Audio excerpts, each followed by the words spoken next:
Good morning and a warm welcome to all. I'm your host Vikash from Optimoney.com. Optimoney is an automated personal finance management platform helping users in their journey of financial freedom. It helps you file taxes, invest, and track your goals.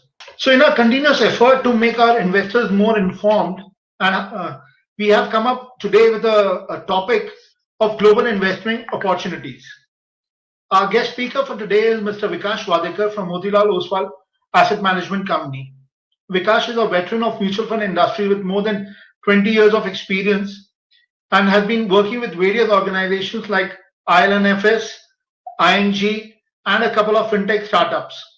He's been instrumental in setting up the BSE Star MF platform, which today is the leading platform for online mutual fund transactions.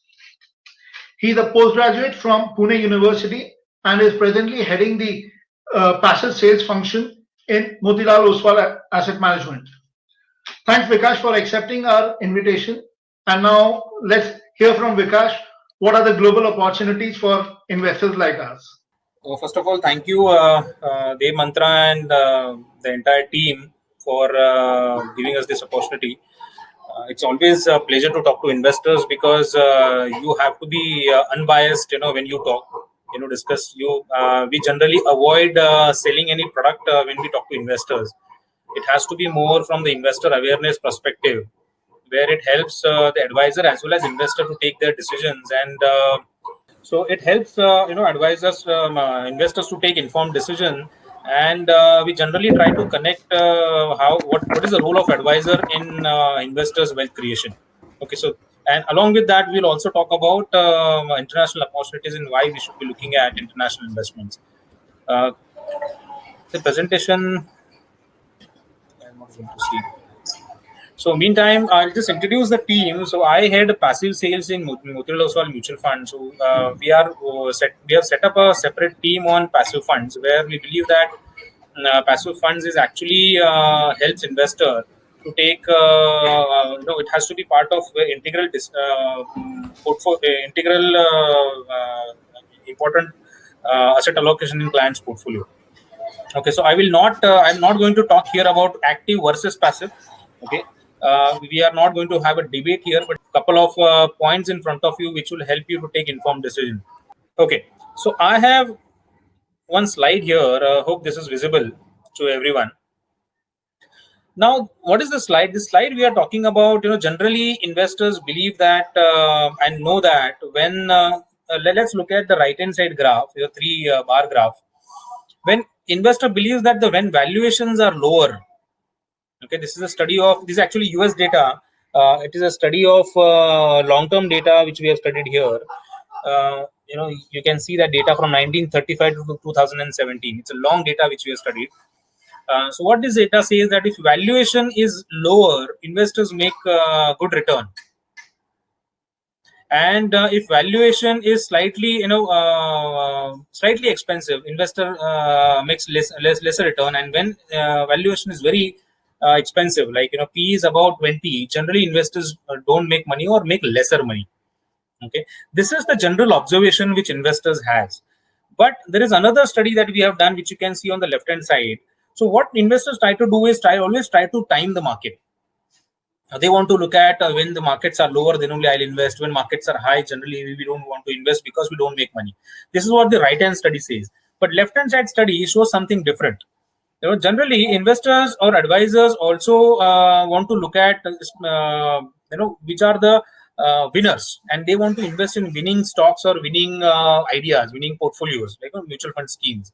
So let's look at the first line. It shows that if you invest in last year's winners, okay, so generally what happens, we look at last year's performance, which schemes have done better or which portfolios have done better, and we want to participate there. Okay, which is also called hindsight bias. So if you do invest in those, what happens? Yeah, you get good returns, definitely. Okay, but let's look at the other way around. There are other guys who also look at bottom fishing. Okay, they want to look at those portfolios which have not done well in last year. Okay, so they are expected to do well in next year. So that is called bottom fishing.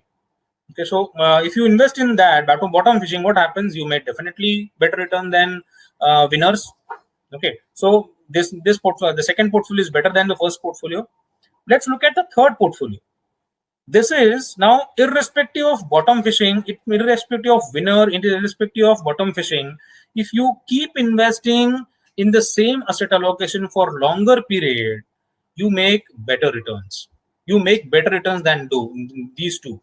What I'm trying to say that we're trying to say that if valuations are higher or valuations are lower, or you want to invest in previous years winners or previous years laggards, you actually make good money by way of asset allocation by a disciplined investments. Okay, so we are going to talk about asset allocation. Also, quick slide, couple of slides I want to share, and then we move to the today's topic. So here there are two types of allocation strategy allocation that we see: strategic and tactical. Tactical are generally when markets are very volatile and clients or advisors suggest to take a short-term calls. But if you look at the strategic allocation, this is the data which shows the strategic allocation actually helps investors and advisors to maintain good portfolio and make additional returns on the portfolio. So discipline is everything. Yeah. Now we have covered here different asset classes or different way of investments like large cap, multi cap, mid cap, small cap, long short. All the strategies we have covered here. Okay, and we have you can see the return. There are almost 4 years returns of all the portfolios. Let's look at only these last four portfolio: large, multi, mid, and small. Okay, you definitely see a return differential in all the portfolios because based on their risk. But there is very important thing that which we have to look at is along with returns, along with maximum return, we should also look at the minimum returns or negative returns. Investors generally don't look at those, how much a portfolio can lose. Investors only look at how much a portfolio is actually winning or how much is the maximum return. So you may invest in a portfolio of mid cap, which is like 43% positive return it has given, but it may also give you 16% negative return. You may want to look at small cap, which is 49% positive return, but maximum return, but you have to also be prepared for a negative return of 19%. This is where we have seen investors lose patience. Okay, now advisor is actually trying to do a better asset allocation for you, and any of us asset allocation generally in long term. But when you want to look at this higher return, you also have to be ready for negative returns. If you don't want to do that, then you have to, if you don't want to face these negative returns very often, then asset allocation actually helps you to make consistent return, less volatile return.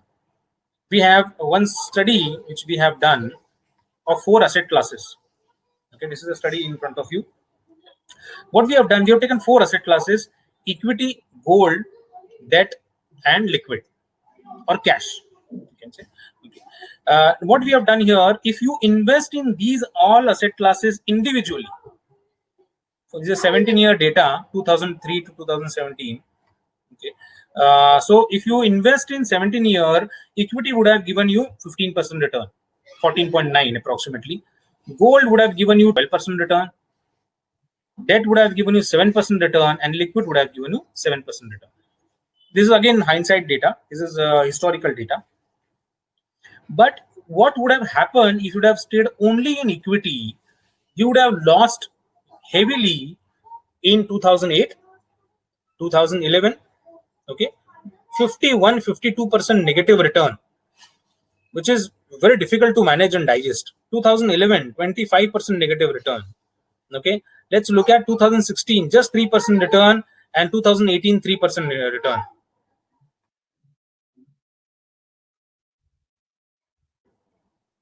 Okay, so what we have done here, we have taken all these asset classes in equal proportion: equity 25, debt 25, gold 25, and liquid 25. And you have to invest or reallocate or maintain the allocation same next year also. So equity goes up, you have to bring down equity to 25%. Okay, if gold goes up, you bring down gold to 25%. or make it equal allocation by adding additional investments. Now what happens? Let's see. So if you just go on asset allocation, maintaining this discipline every year on year, calendar year, okay, see what would have happened. Look at these returns. This portfolio, you would have lost only once, which is not even 1% in 2008.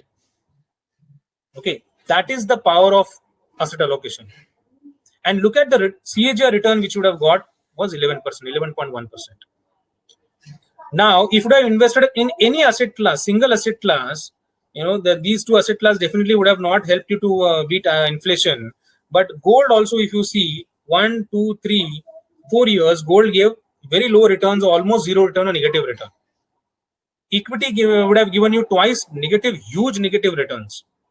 Okay, but if you have invested in asset allocation for with a consistent discipline approach, this kind of return this portfolio would give you 11.1%.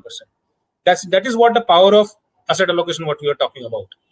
Okay, you have to just maintain the asset allocation, just maintain discipline. Don't worry about what is happening in your portfolio. Longer term, now we generally hear that gold don't give you good return, but look at, out of 17 years, 1, 2, 3, 4, 5, 6 years, gold was top performer. Then after that, another 6 years, gold was second top performer. So you can't ignore a particular asset class because it has not performed for a few years. Okay, so that is what you have to discuss with your advisor. What is the best asset class should be that you should be investing in.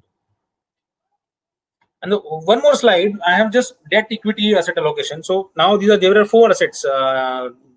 Gold also was there, cash also was there, but let's look at only 2 asset classes, debt and equity.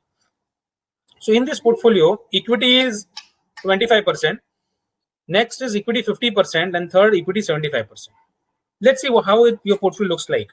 Let's look at 7-year return. Equity 25 would have given you 8.5% return. Equity 50 would have also given you same kind of return approximately. Equity 75% would have given you almost 10% return. Okay, now the interesting part is the next column or the below row. See what are the losses you would have had in this portfolio. It would have been just minus 12%. Okay, in this portfolio would have been minus 28%, and in this portfolio return would have been negative minus 44%. Okay, maximum losses. So what are we trying to show here? See, these two portfolio are not showing significant return difference. But the difference here is the negative return. Now, if you're ready to move for this kind of asset allocation and ready for this kind of negative return, you should be investing in this portfolio. Okay, but when you have slightly higher goal, when your advisor tells you that no, sir, you need a higher percentage of return on your portfolio, you should be having higher equity allocation or any particular asset class higher, then you should be ready for minus 44%. You don't have to worry about minus 44% return because your advisor is managing your portfolio. He is making sure that that 1.5% extra your return you are getting from these two portfolio is required to reach to your goal. Okay, so you have to show some confidence to your advisor that you shouldn't be, in times of volatility, you shouldn't be getting affected.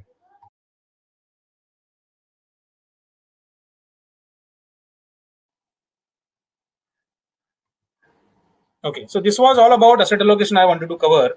Now, can we have the international fund slide? If you have any questions, I think there would be some chat column. You can keep recording your questions there. So as soon as the presentation is over, I can start addressing them. Okay, so till the time the next presentation starts, let me give you background of that presentation or that topic which we are going to talk about today. So in asset allocation, we have to have different asset classes. Now you have to close this presentation.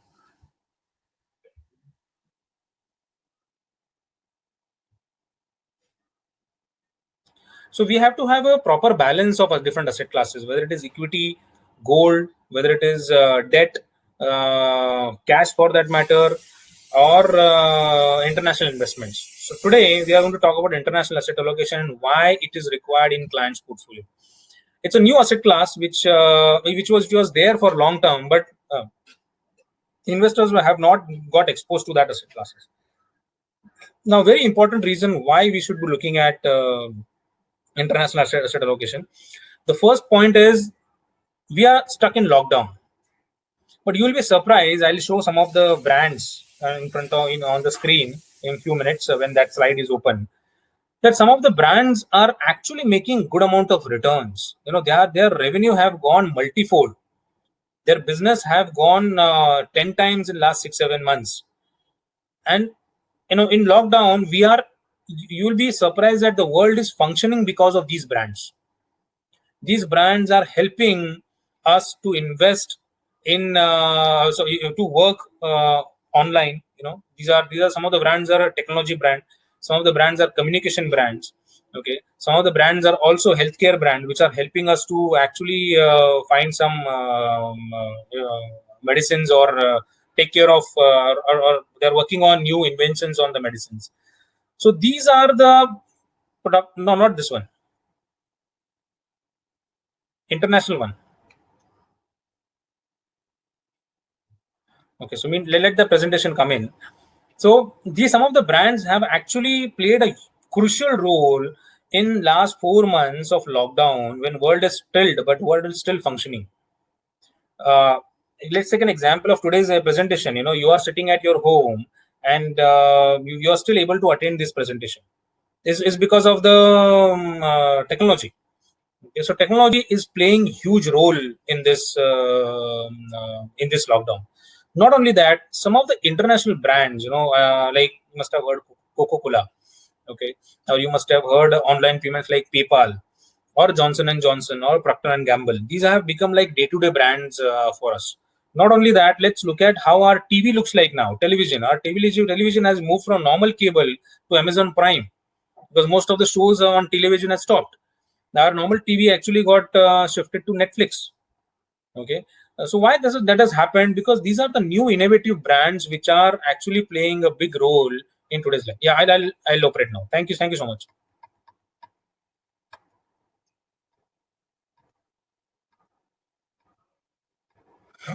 Yeah, look at these brands. Whether it is Amazon, Apple, Microsoft, Facebook, Google, our social media, or in fact our life, which used to be social, has become on social media. Okay, whether it is Intel, Cisco, WebEx, the communication platform, all these companies are actually playing a big role in our lockdown period. These brands have not only helped, we are known to these brands only during this lockdown, but these have become integral part of our life.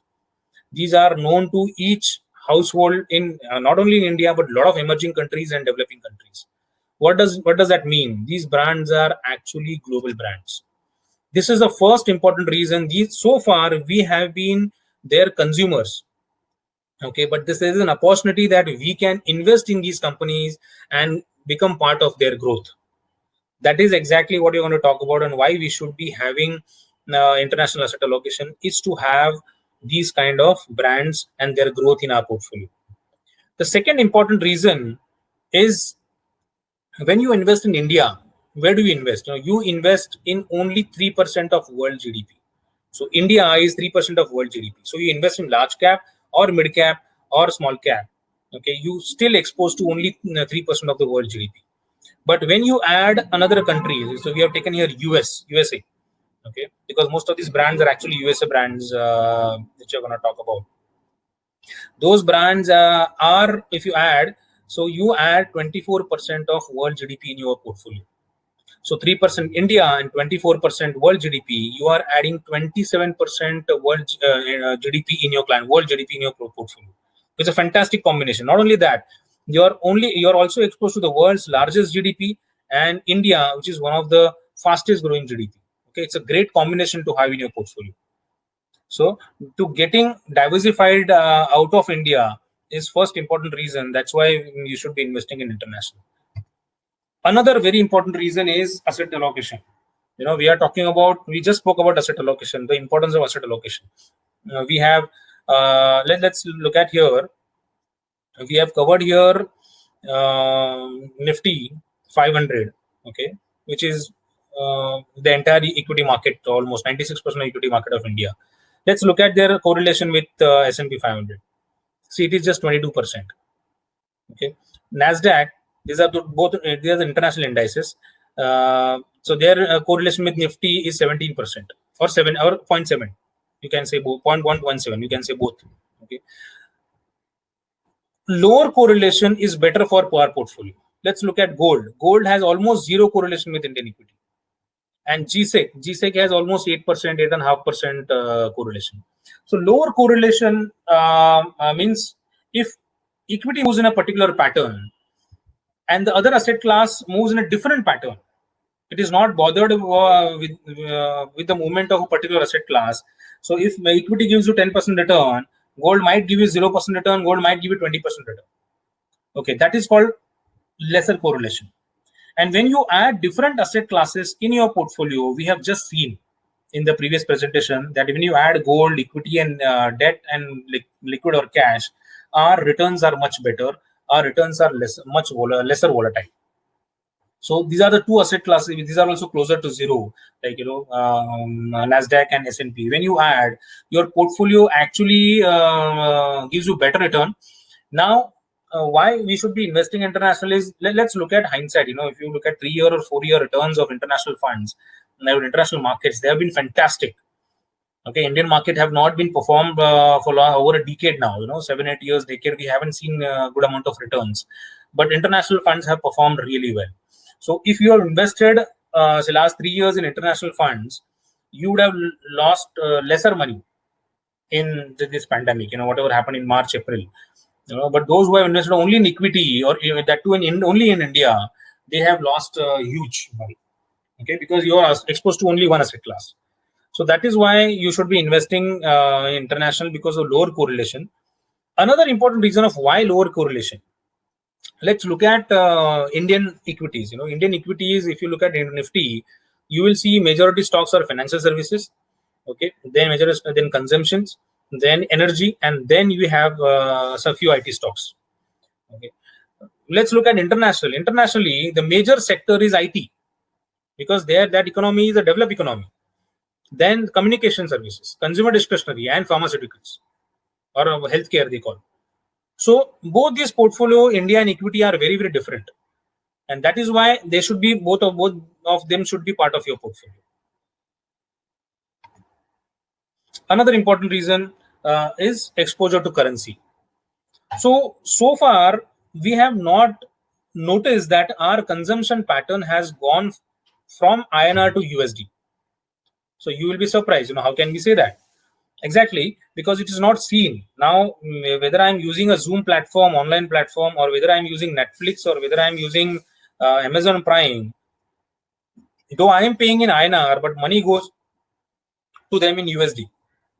Not only that, the products which we use, like Microsoft or computers or Nvidia or these all softwares, Apple products. Okay, all these products are actually, most of the products are imported, and that is why they are becoming very expensive. Let's take an example of Apple phone. Apple phone 10 years back, it used to cost 40 to 45,000. Now it is costing 1.5 lakh rupees. So why is it so? It is because of the currency. The dollar, which has appreciated in last 10 years or 15 years so much that our purchasing capacity has gone down. Not only that, let's take an example of kids. Kids studying abroad in international universities. Last 10 years, the same fees have gone 6 to 7 times. Not because the fees have gone substantially high, but because the dollar, which has gone appreciated so much that the fees that we are paying, we have to pay 6 to 7 times. Okay, so far we have been consumer of USD, consumer of US dollar, but this is an opportunity where by investing in international funds or international markets, your money which gets invested in USD and comes back in INR.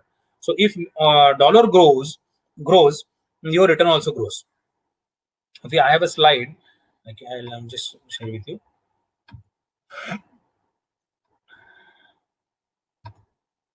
Yep. So this is the slide. So let's look at here. These are the INR USD returns. Okay, calendar year wise for last 10 years. If you will see, only 2010 and 2017, the dollar has actually depreciated. Otherwise, all along, the dollar has appreciated. And see how your returns would have changed or affected. Let's take in 2011 example, where S&P 500 US in USD would have given 2% return. But if you have invested in India, these 18% return would have added, and your return would have been 21%. In Nasdaq, for that matter, Nasdaq has given just 3.5% return.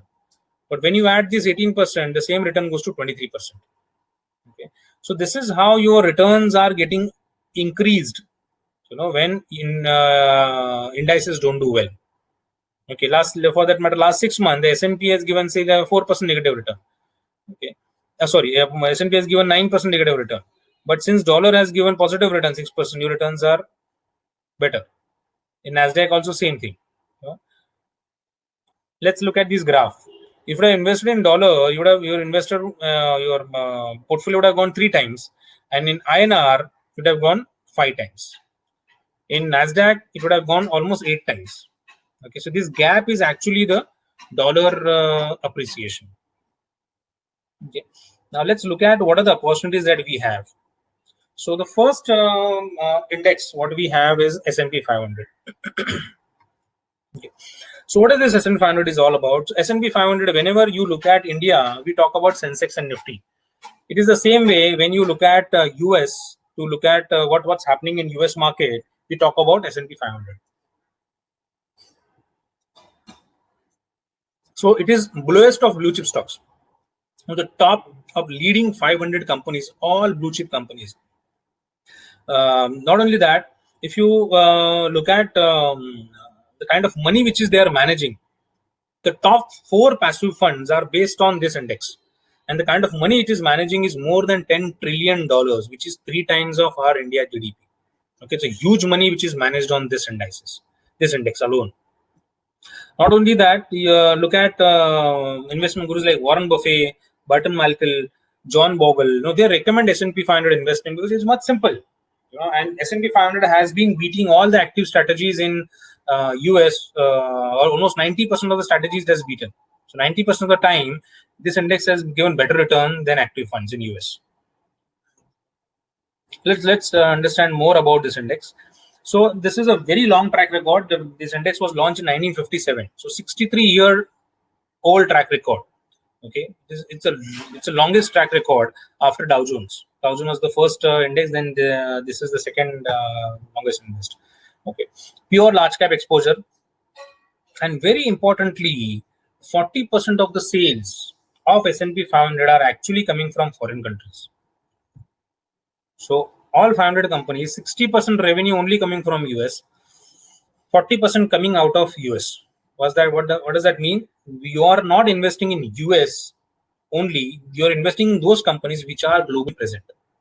Okay. And of course, 2 reasons which we discussed, dollar hedge, we get dollar returns, and very low correlation with Indian equity. Let's look at this index more closely. Yeah, so these are all top 10 stocks or top 10 weightages. So if you will see, IT is major here, 26% almost, followed by healthcare, which is 15.5%, then consumer discretionary 11%, and consumer communication services 11%. Then for the financial, consumer staple, industrial. So it's a very well diversified index. Let's look at top 10 stocks. These are and their weightage is 26%. Microsoft, Apple, Amazon, Facebook, Google. Alphabet is actually Google. Johnson & Johnson, Berkshire Hathaway, which is a financial company, Visa, and JP Morgan.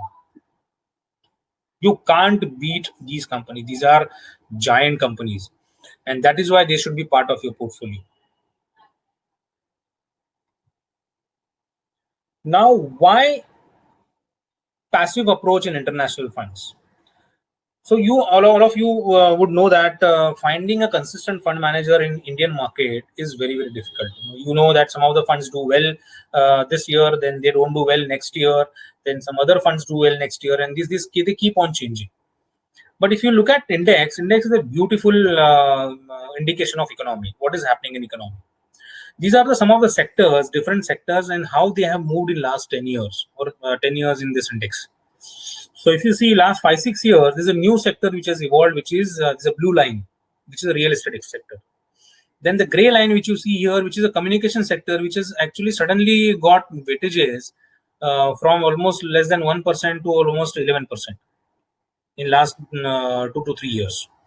Okay, energy sector, which used to be like 10%, now suddenly has gone down to less than 2.5%. Okay, this is what the beauty of index. The index manages itself. You don't have to worry about the good stocks come in and bad stocks go out. So that is why passive investment is, and another important reason is passive investment is the cost of fund management much lesser. You are paying almost 1/3 of the cost when you invest through a passive fund. And of course, these indices have been doing fantastic. They've been beating all global indices, all active strategies. So that is why passive approach we are recommending. And this is what we discuss about 42%. Only 57% is a domestic sales for these companies, and 42% sales is actually coming out of global countries. So these companies are actually global stocks, which we are going to invest in. Another index, which is Nasdaq 100, a beautiful index. So this index actually invests in domestic and international non-financial companies. So these are non-financial companies, no finance, no NBFC will be part of this index.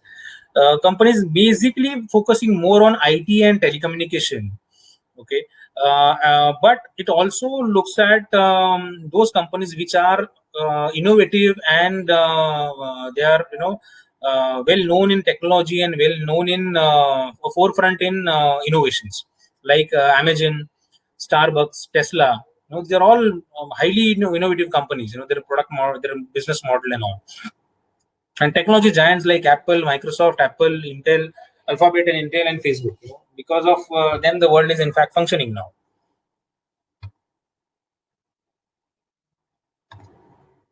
So, as we discussed, in S&P there are 500 stocks, but in Nasdaq there are 100 stocks. But the stocks, the sectors, if you'll see, the sectors are more or less same. IT, but the weightages are different here. Almost 47% in IT in Nasdaq, communication 20%, consumer discretionary almost 17%, then healthcare, which is almost 8%. And let's look at top 10. The top 10 stocks weighs almost 55%, and these are all giant. Again, IT, communication services. Amazon is in consumer discretionary. Okay, then we have Pepsi, which is consumer staple, Netflix, and Cisco System. Okay, so this is also a beautiful index. In fact, this index has beaten all global indices. All global indices. Not a single country has beaten these indices. Not a single active strategy has beaten these indices. Because of course, the weightage is in information technology, and that too large cap companies. These are all large cap companies again. There is not a single mid cap company in this index also. Now, if you'll ask me about valuation, in pandemic, yes, the valuation looks very blur. They are not the right indication. But let's look at what has happened in last 4 months. The suddenly equity market in US picked up. It has done well. But it has done well on the back of major three to four sectors, which is IT, communication, consumer discretionary, and fourth is healthcare. Okay, especially it is dominated by IT and communication services. So because of these two sectors, the world is actually functioning. That is why currently, if you look at valuation, it looks slightly expensive. But world knows that these are the company, and very if you've seen very recent results, all these IT companies have given multifold business. For the matter of Zoom platform, Zoom online services has shown 10%, 10 times growth in last 6 months. Okay, I think Apple has shown 5 to 6 times growth in quarter on quarter. People thought Apple was very expensive, but in lockdown, people have actually bought more Apple products. Okay. So currently, valuation looks very expensive, but because of the demand and because of their business model and because of their uniqueness, these companies are actually going to function, rule the world.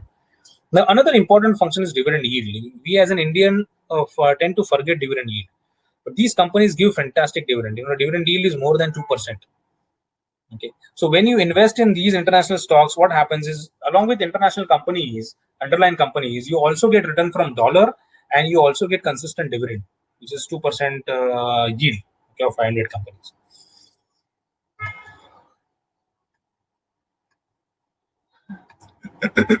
Now let's look at the historical performance quickly. So if you'll see returns of last 10 years, these are Indian indices, and these are international S&P and Nasdaq. Fantastic. Okay, S&P has given 17% return, Nasdaq 24% return. In the shorter period also, if you look at, they have done fantastic. Okay, so it is not only for the returns that we should be investing, but because of the business model, because of the uniqueness of idea, and because of the lower correlation. And this kind of portfolio actually adds a lot of strength to your portfolio, because we have to achieve your goal. And when advisor adds international investments, he knows that these are very important to add returns in your portfolio for your retirement or to reach out to your goal.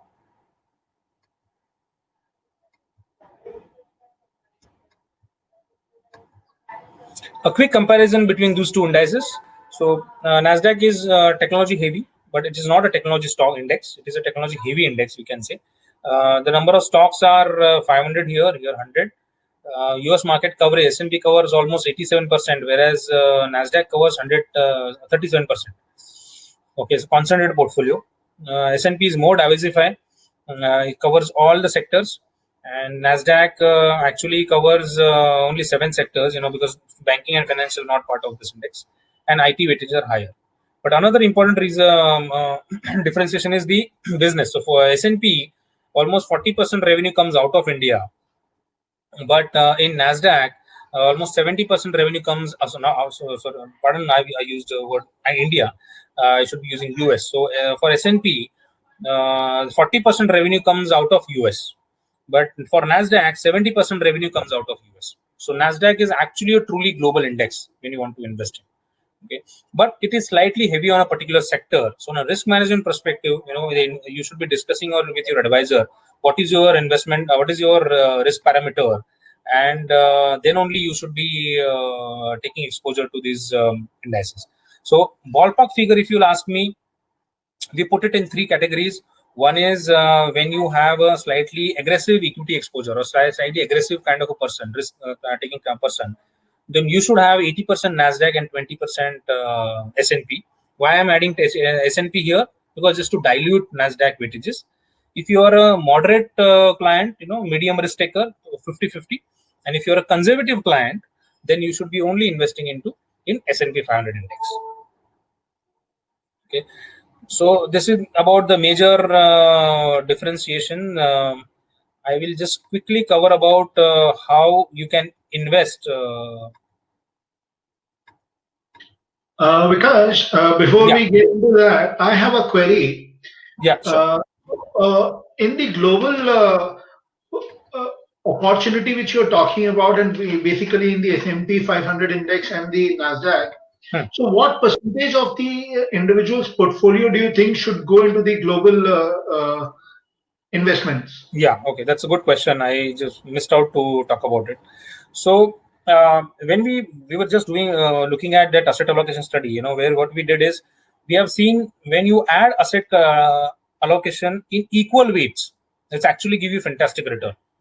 Okay, so in the study which we have shown, so here also now if you add another asset class, so now you invest as an advisor, you have to look at all the asset classes, so including gold, equity, debt, real estate, and then international. Okay, so in that perspective, investors should be investing 20% if he is an aggressive client, slightly risk-taking client, of his entire portfolio, not only equity portfolio. And if he is a conservative client, then he should be investing 10% of his portfolio to international. Okay, or is it because if you invest less than 10%, what happens? The actual it doesn't affect your portfolio, overall portfolio. It's a very minute percentage. See, today when you are investing in the global portfolio, it's purely an equity portfolio. So don't you think 20%, then overall the asset allocation goes to, say, if you are equally dividing it 20-20 each, so you are taking 40% equity exposure in your portfolio? This slide answers that. So this slide actually shows that when you are investing in India equity, international equity, gold, and GSEC, okay, all these have a very low correlation with Indian equity. Okay, so you are not investing only in equity, you are investing in asset class which has a lower correlation.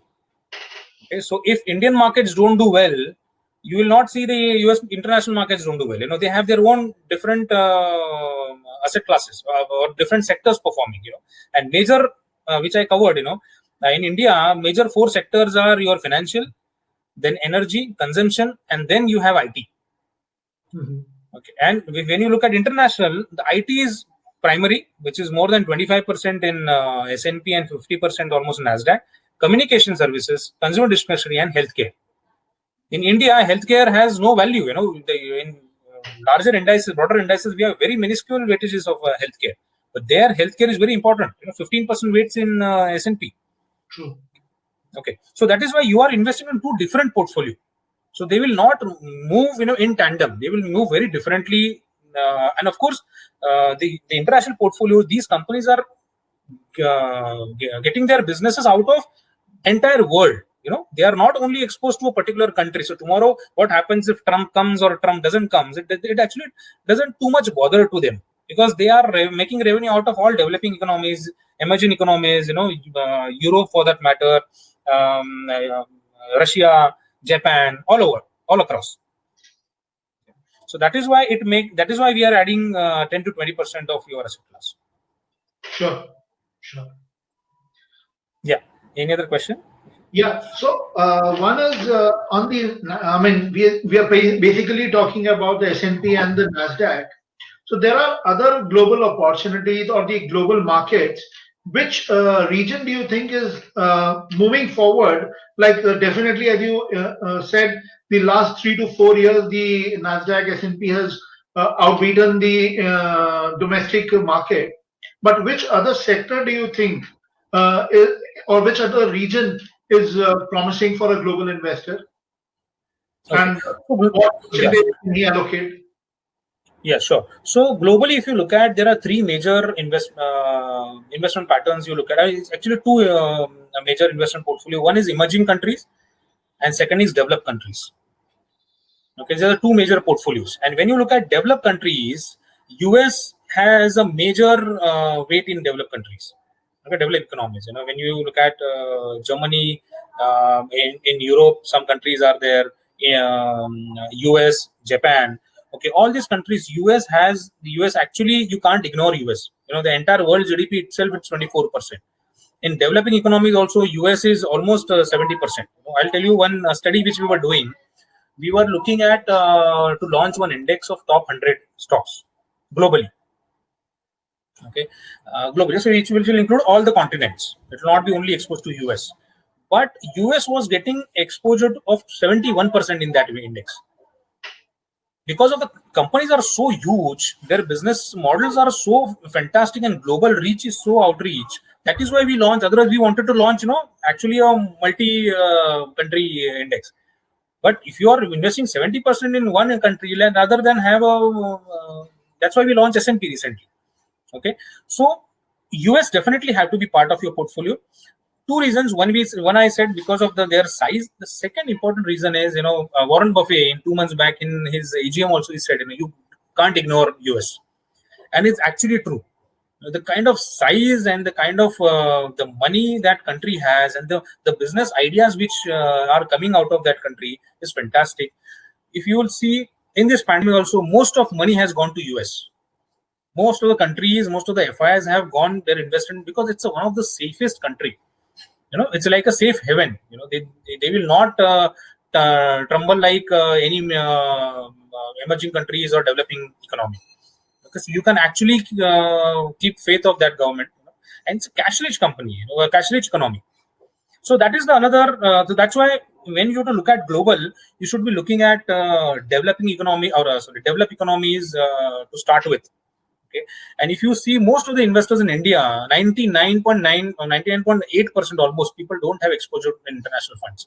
The overall international funds exposure in India is less than 5,000 crore. Okay, in the kind of money which you manage 25 lakhs crore, it's a very, very small money which India is managing on international front. Okay, so when we are testing it for the first time, US is the best option, safe option. That's one. And when you are looking at Nasdaq anyways is a global index. It is available in all the continents. In fact, we are also thinking of two more products. We are also thinking of developed economies, ex-US. So it will not be US, it will have Germany, Japan, and all those global growing companies.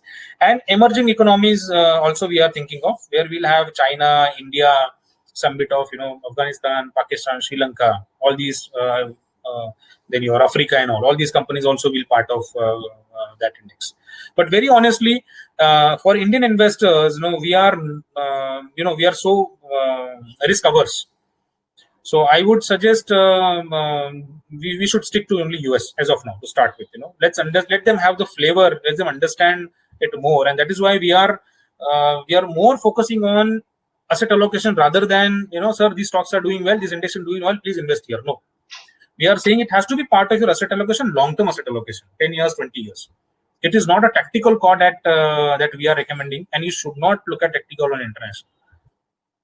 Yeah. So Vikash, you were talking about how to invest into, how an investor can invest into this. So can you elaborate a little on that? Yeah. So I am already on that screen.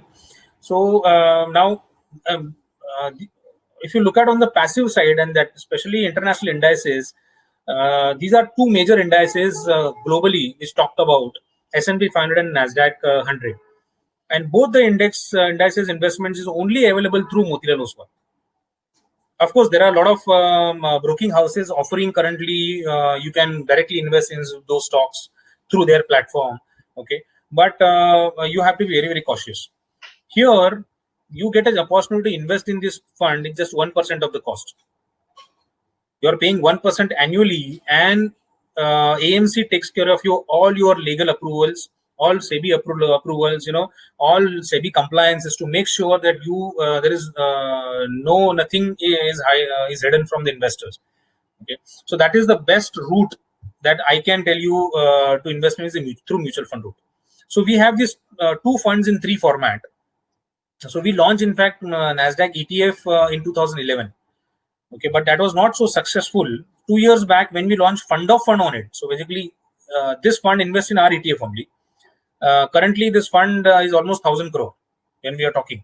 These are old figure, May figure, but the current data is 1,000 crore, and this fund is almost 1,500 crore. So what? And then we launched S&P 500, which is in index fund format, normal index fund format. So we'll talk about these two more, then we'll touch upon ETFs.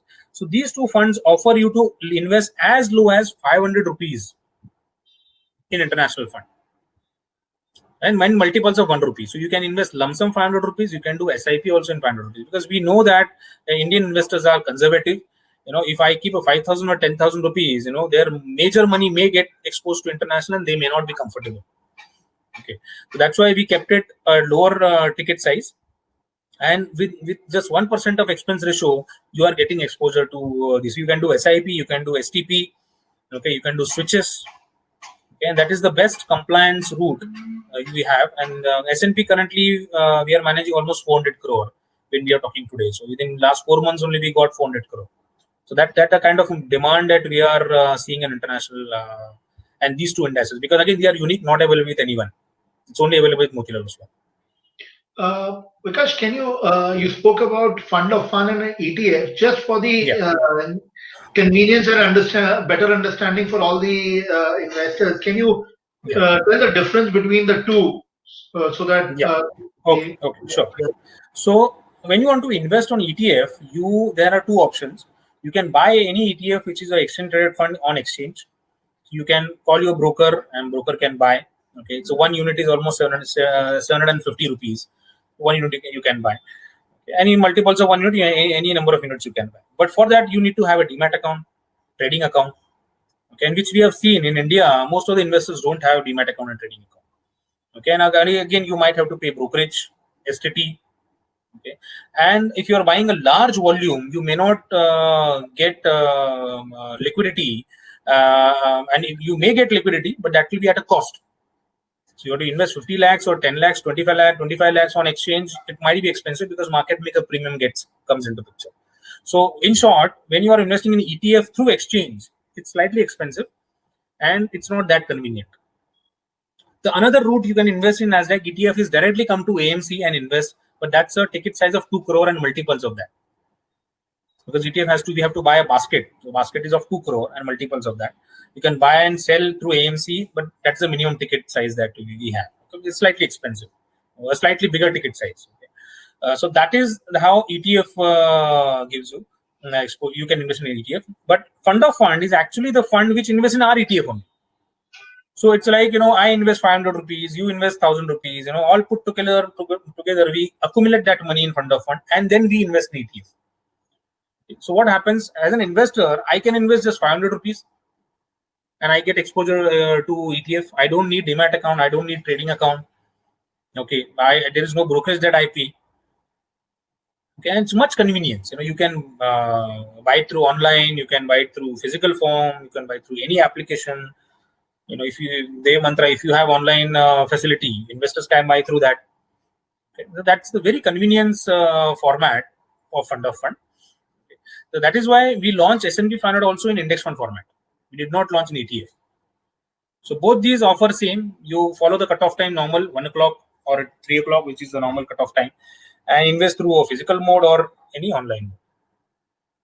Yeah, in fact, just to add here, we at Dave Mantra, we've started a new platform by name OptiMoney, and we've been giving that convenience to the investors.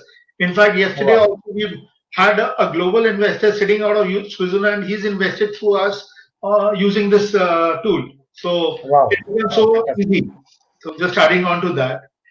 Now, another query I have, which is basically now technology definitely is the name of the game for the next couple of years. Which other sector in the global scenario do you think could be interesting for an investor? Yeah, so one is definitely technology, second is communication. Communication is again part of, you can say it's part of technology. They use technology platforms and then they operate. The communication can be a huge, big sector. We have just started communicating on online platform, but you will see now world will actually start doing this very often. So that's one second sector which will be very big. Another sector is healthcare. Now, healthcare it's a very vast sector. The only problem why healthcare is not getting into global stocks, because of the patent rule or the laws. You will not see most of the US products coming in India, because here you launch a product in a month's time, a local pharmaceutical company can launch your product with your content. So that is why you don't see healthcare companies coming big way in India or emerging countries. But that is another very big segment which you will see growing like anything. Okay, but for that, stricter laws have to be there. Patent laws have to be slightly stricter. Then only these companies can become a global story. Okay. And when you say communication, so like one is like companies like Zoom or Webinar Jam, or there are so many video conferencing platforms which have come. Now, what other kind of companies do you think will be part of the communication story? So your this thing.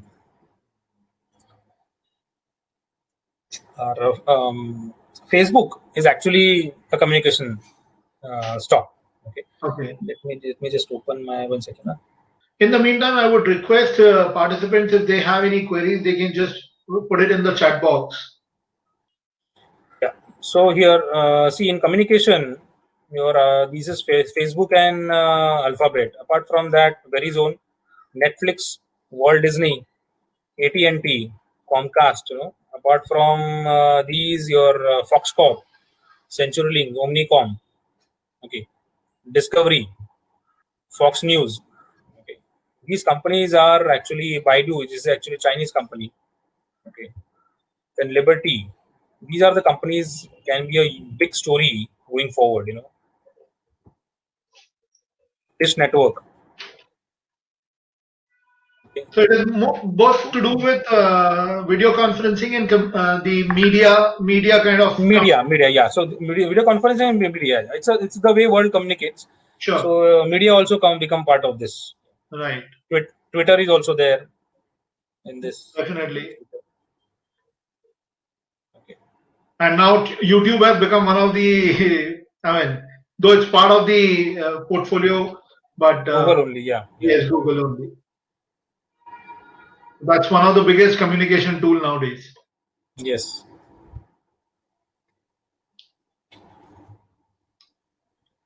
So Any other great. question? And I think we don't have much queries on this. I think you've done a wonderful job. Very simply, you have explained the whole concept of passive fund investment and how somebody can participate in this global and how they can take advantage of the even the fluctuation in the dollar. So currency fluctuation is also something which adds on to the portfolio and returns for the investor. So I think you've done a great job. Thank you for this. And thanks for accepting our invitation to be part of this webinar. And it's always a pleasure to talk to investors. Thank you so much for inviting us. Thank you. And look forward to do more such events with Motilal Oswal. Sure. Definitely. Thank you so much. Thank you, Vikas. Thank you. So shall we end the call now? Yes, we can, I think. Okay. Yeah. Thank you.